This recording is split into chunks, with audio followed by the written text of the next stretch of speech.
Good morning, YouTube. Welcome back to the Adventurer's Tome Guide. I am Aegis, and today we're going to be finishing up the continent of Shushire. Now, we last left off in the Maze of Mirrors, and today we move on to Lake Eternity, the final zone in the game, but it is a massive zone jam-packed with collectibles. And on top of that, we'll also be looking at the Procyon's Compass field boss Tarsila, and then moving on to finishing up cooking and discussing rapport. But in any case, let's get right into it. And now with the dungeon out of the way, we have one last zone to go to. It is a massive zone, but we're going to get through it as efficiently as possible. So head on over to Lake Eternity and triport to the Lakeside Fishing Spot. All right, at the Lakeside Fishing Spot, first up we're going to head all the way over here and around these pathways to Vista number 5. All the way over here at the end of this broken dock. And one more Mokoko Seed to grab, and we can move on with the rest of the map. And that Moko is down and around in these bushes over here. Okay, from here, triport to Nest Hill. And as soon as you triport, don't forget to grab the first Mokoko Seed right here.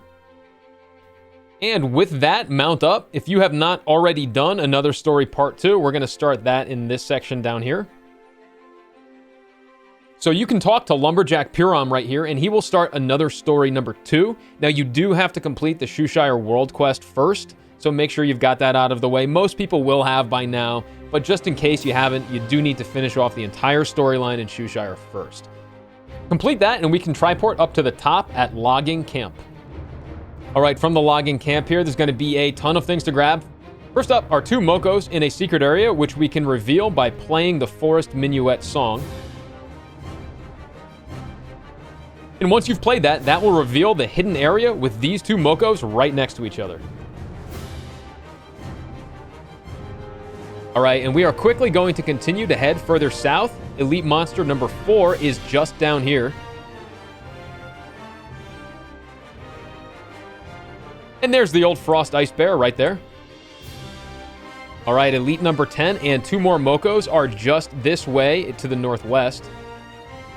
First Moko's right here. And just up here, the giant Frostmane Boar is Elite number 10. And the last Moko is in this corner right down here. Down this way, we will be starting another story number 7. That's a 3-part timed quest chain, but once again, we will have more than enough time. And just investigate right here by the tent. And that's number 7, part 1. And before you run, make sure to look here for another Mokoko Seed. Probably no need to mount up now. Right up here is going to be the second part of hidden story number 7. Right here by this tree.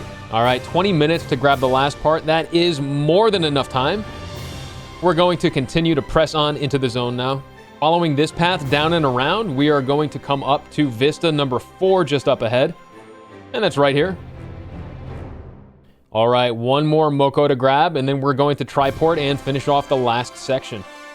And circling around here into this old home, hidden in the corner here is the next Moko. All right, with that done, triport over to Nest Hill. And now we can mount up and head northwest. We're looking for Vista number 9 just up ahead. And that's right here in this corner. And continuing on now, cooking ingredient number 4. Going to be over here. And just search these egg sacs. All right, Elite Monster number 3 is just up ahead. And this is our final elite in the Adventurer's Tome. There it is right there. 2 more things to grab. Now this area right here is where the special Procyon's Compass field boss spawns. We'll talk about that in a moment, but the last Moko is right here. And directly opposite on the other side is the last part of hidden story number 7, which will complete that portion of the tome. Now, before we move on to finishing up, we have one last thing to talk about, and that's the Procyon's Compass field boss, Tarsila. Now, she can be checked in the Procyon's Compass if you head over to field bosses. On days when they are set to appear, it will look like this, and on days when they are not available, it will be grayed out. You can get field bosses once every other day. So if it's not the right day, you're going to have to come back at a different time. Tarsila is only item level 380, so if you're higher level, you may want to kill her on an alt if you need it, just so that you can get the stone fragments and actually put them to use. But in any case, you can go on ahead and set a timer for this boss if it's the right day, and they will appear once every hour on the hour. Okay, and with that done, if you have not already completed another story number 2, try port to Nest Hill. Otherwise, we can move on to finishing up. Okay, inside of Raijin's village now. First things first, we move on over to the food ingredients vendor. There's a couple things that we need to purchase before we can start crafting up all the different cooking ingredients that we've collected. Inside of the casino, talk to the bartender right here. And first up, we need to buy giant ice pieces. Now, this is another one of those buy a whole bunch, craft them, and hope you get the right ones. So we're gonna buy 100. We need to get 5 of the rare ones and 50 of the common ones. This should be more than enough. And the last thing that we need is Sirius's tears, which unfortunately are going to cause tears for all of us because it costs 1 million silver. Now, if you're in the end game and you're tier 3 and you're close to 1370 or higher, you know how valuable silver is. I actually don't recommend buying this right now. Just wait and save it until you actually need it to push you over the next checkpoint. So everything that we've done here is going to be more than enough to get us to 70%, and that'll unlock all the important rewards that we need. Everything else is just a bonus, the 80, the 90, and the 100%. And all of those are essentially irrelevant until we max out rapport, which we'll talk about in a little bit. But it takes so long to max out rapport that honestly, I just recommend holding off on Sirius's tears unless somehow you're insanely rich. All right, and now that we've bought that, we can head over to the Frozen Sea, and the cook is going to be right by the Shadow Market. All right, from the Triport, we can walk on over to the cook. And as you can see here, we want to craft that snowflake shaved ice. We need 50 broken ice pieces and 5 chopped ice pieces. So let's go ahead and craft these broken ice pieces until we get the right ones. And with only 60 broken ice pieces, we already have enough for the snowflake shaved ice, so we can craft that. And we can also craft up the grilled sapphire sardine. Now the snowflake ice, as you can see here, has a duration. We actually have to let that duration expire in order for it to turn into the right ingredient. That's right, don't use it right away.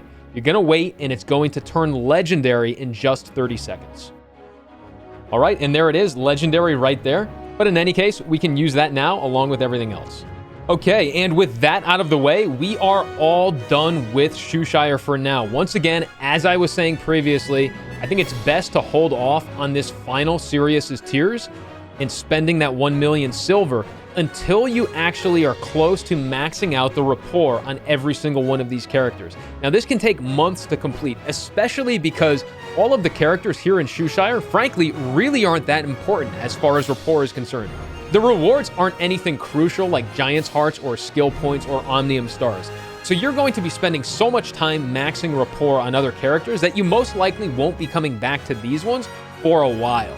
Unless you want to whale and purchase a ton of rapport-raising items straight from the Lost Ark shop.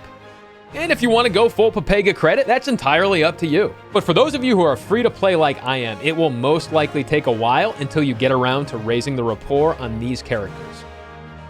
And with that out of the way, we are done with Shushire for now. Next up is the continent of Rohindel.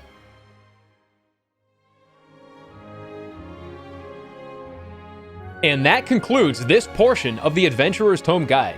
Thank you all so much for watching.